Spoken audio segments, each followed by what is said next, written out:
날마다 쓰는 나의 신앙일기 TV 데일리 큐티 나무향기입니다. 오늘은 미가 7장 11절에서 13절을 묵상하겠습니다.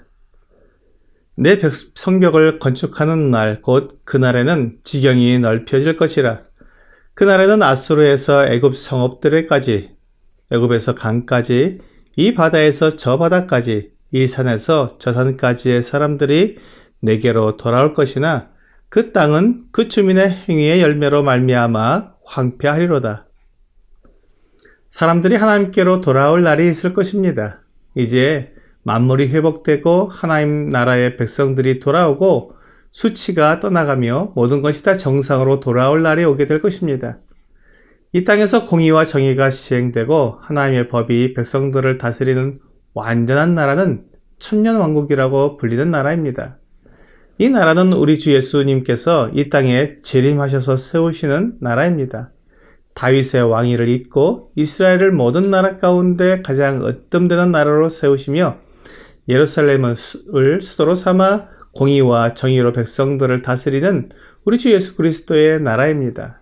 하나님께서 이스라엘을 위해 정해주신 경계가 있습니다. 신명기 11장 24절은 너희의 발바닥으로 밟는 곳은 다 너희의 소유가 되리니 너희의 경계는 곧 광야에서부터 레바논까지와 유브라데 강에서부터 서해까지더라 라고 말씀하고 있습니다. 이보다 더 자세한 경계가 에스겔 47장 15절부터 20절에 나와 있습니다. 북쪽으로는 핫살에논과 하맛까지, 남쪽으로는 무리봇 가데스까지입니다. 이렇게 하나님께서 이스라엘에게 주신 영토가 이스라엘에게 주어지고 예루살렘 성벽이 건축될 것입니다. 평화의 천년왕국 때에는 이윽과 담을 쌓는 성벽이 필요 없을 텐데 왜 성벽이 건축된다고 하시는지 궁금해집니다.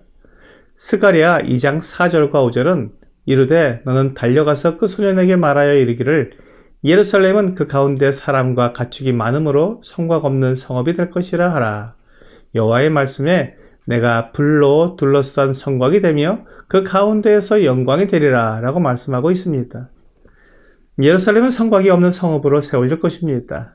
그러나 그 경계가 필요하기 때문에 하나님께서 친히 성곽이 되어주시는데 그것은 돌로 된 성곽이 아니라 하나님께서 친히 불로 둘러싼 성곽이 되어주시는 것입니다. 우리는 하나님의 능력과 거룩하심에 대해 다 알지 못합니다. 또한 장래에 이루어질 일에 대한 묘사가 정확히 무엇을 말하는지 잘 알지 못합니다. 다만 선지자의 눈으로 본 것을 그대로 이해해 보려는 것뿐입니다.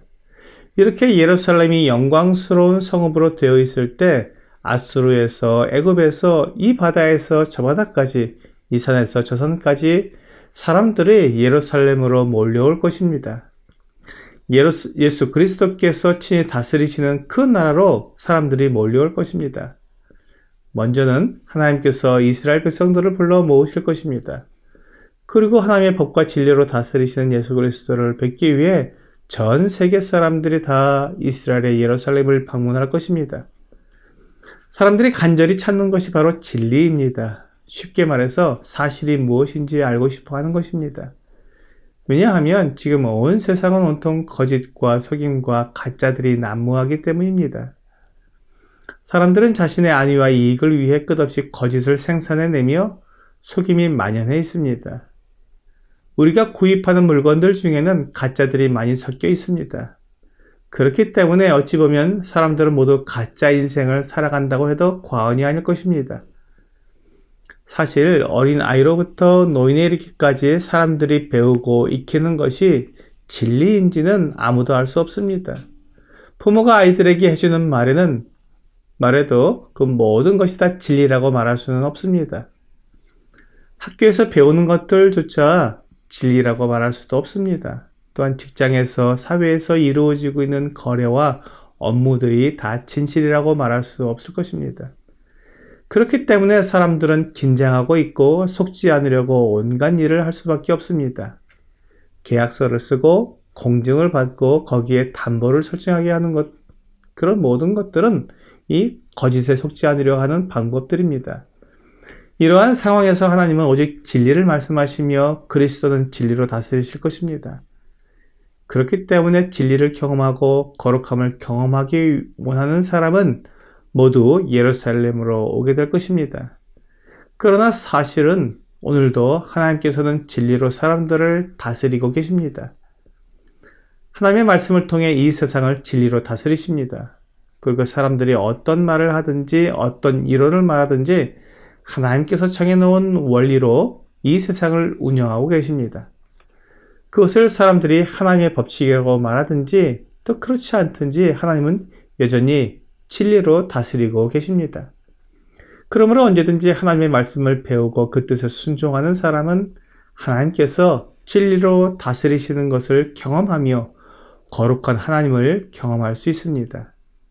디모데후서 3장 16절과 17절은 모든 성경은 하나님의 감동으로 된 것으로 교훈과 책망과 바르게 함과 의로 교육하기에 유익하니 이는 하나님의 사람으로 온전하게 하며 모든 선한 일을 행할 능력을 갖추게 하려 함이라 라고 말씀하고 있습니다.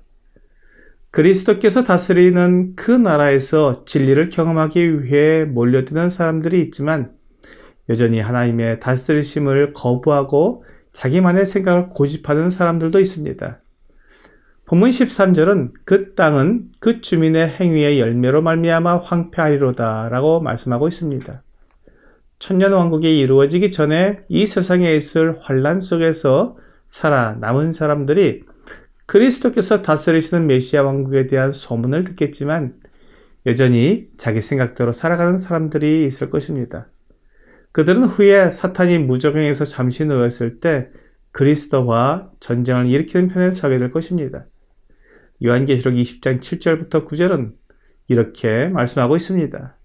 천년이 참에 사단이 그 옥에서 놓여 나와서 땅의 사방 백성 곧 곡과 마곡을 미혹하고 모아 싸움을 붙이리니 그 수가 바다의 모래 같으리라.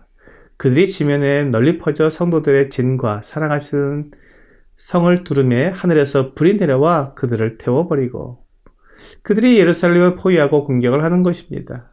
이와 같이 그리스도의 다스리심을 받지 않고 반대하는 사람들이 있을 텐데 그들의 땅은 그들의 행위로 말미암아 황폐하게 될 것입니다. 그리스도께서 다스리는 그 나라는 땅이 저주에서 회복되고 짐승들의 그 본성도 에덴 동산 때처럼 변하게 될 것입니다. 그러므로 그 나라는 풍요롭고 부족함이 없으며 완전한 나라로 회복되지만 하나님의 뜻을 따르지 않는 나라들은 여전히 황폐할 것입니다. 오늘의 적용 질문을 보겠습니다. 당신은 하나님을 주로 모시며 범사에 하나님의 뜻에 순복하기로 했습니까? 그리스도를 따르지 않고 자기 생각, 자기 계획에 빠져있는 사람들은 그 삶이 황폐할 것이며 결국 멸망에 던져질 것입니다. 오늘 그리스도의 다스리심을 사모하며 그리스도를 주로 삼고 그 말씀과 뜻을 따르는 여러분과 제가 되기를 주 예수님의 이름으로 기도합니다.